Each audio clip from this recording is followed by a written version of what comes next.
नमस्कार, आप देख रहे हैं मनी 9 और मैं हूं आपके साथ विशाल शर्मा। इस वक्त हम मौजूद हैं जंतर मंतर पर और यहां विरोध प्रदर्शन हो रहा है। किसको लेकर? 8वें वेतन आयोग को जो इम्प्लीमेंट कराने में जो देरी हो रही है उसको लेकर। इसके अलावा जो है पुरानी पेंशन की मांग जो है वो फिर से उठती हुई नजर आ रही है। क्यों उठ रही है मांग? सरकार तो कह रही है कि हमने एनपीएस दिया, उसका अच्छा बेहतर करने के लिए यूपीएस को लाया है, लेकिन अभी भी जो कर्मचारी संगठन है, कर्मचारियों का बड़ा समूह वो ओल्ड पेंशन स्कीम की मांग को दोहरा रहा है। इसी मुद्दे को आज जो है आसान भाषा में समझने की कोशिश करेंगे। हमारे साथ मौजूद हैं पांडे जी। पांडे जी, क्या हालचाल? बहुत बढ़िया। आज हम लोग 9 नवंबर को यहाँ पे हो गया सर? सरकार तो कह रही है कि 8वें वेतन आयोग की घोषणा कर दी।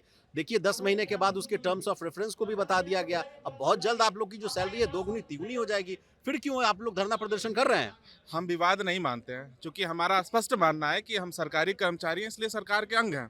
और सरकार का अंग होने के नाते हम कई बार वो चीज़ें मांगते हैं जो हमारे लिए हितकारी होती है और सरकार मानती भी है। आपने अभी अपने उद्बोधन में एक चीज़ कहा कि 8वें पे कमीशन में सरकार ने हमारी मांगें मानी है, लेकिन उसमें भी हमारे कुछ सुझाव हैं, कुछ संशोधन है जो राष्ट्रीय अध्यक्ष ने दिए हैं, प्रधानमंत्री कार्यालय तक पहुंचा है, हमारी बातों को पहुंचा है उन्होंने।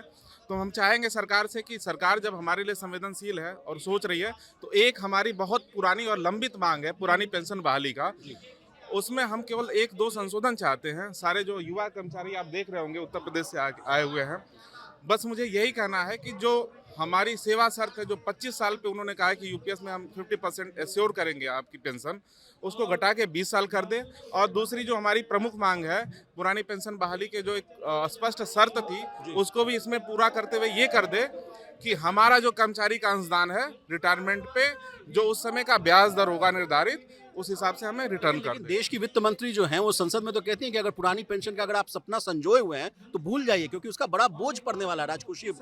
देखिए, मैंने कहा ना कि धनखड़ जी क्यों लिए? फिर धनखड़ जी को भी छोड़ देना चाहिए था। और उनसे जब संसद में पूछा जा रहा तो हंसते थे, क्या करोगे पुरानी पेंशन? और अपने रिटायर होते ही जाके पहले पुरानी पेंशन का फॉर्म भरे। क्यों भरे? देश हित में छोड़ देते कि मैं देश हित में छोड़ रहा हूँ अपनी पुरानी पेंशन, तो हम लोगों को भी एक मनोबल मिलता, हाँ हमारा प्राइम मिनिस्टर मुख्यमंत्री छोड़ रहा है, हम भी छोड़ेंगे। अब कोई नई चीज नहीं मांग रहे सर, पुरानी चीज मांग रहे हैं। नई चीज पिछले 20 सालों से हम लोग इसके लिए संघर्षरत हैं और मैं सारे शिक्षकों को ये विश्वास दिला रहा हूं कि जब हम 9 नवंबर की धरती से यहाँ जंतर मंतर से वापस होंगे तो सरकार जरूर कुछ न कुछ हमारे लिए संवेदनशील होकर सोचेगी। और एक हमारी जो प्रमुख मांग है कि हमारा अंशदान हमारे रिटायरमेंट पे हमको ब्याज सहित वापस कर दे, वो हमारा ये मांग मानने जा रही है, हमें विश्वास है। हमारे साथ कुछ महिला कर्मचारी भी जुड़ी हुई हैं। मैडम, क्या क्या मांग है बताएं? ओपीएस बहाल करने की मांग है सर। जी, क्यों? क्योंकि वो जरूरी है सर, हमारी नीड है और बुढ़ापे का हमारा वही सहारा है, इस वजह हम लोग को ओपीएस चाहिए। एनपीएस में बहुत सारी दिक्कतें नहीं सर, बहुत ज्यादा प्रॉब्लम है उसमें। क्या करती हैं मैडम आप? जी मैं टीचर हूँ, कहाँ, किस जिले में? चंदौली जिले में हूँ सर, और वहाँ पे मैं प्राथमिक शिक्षक हूँ।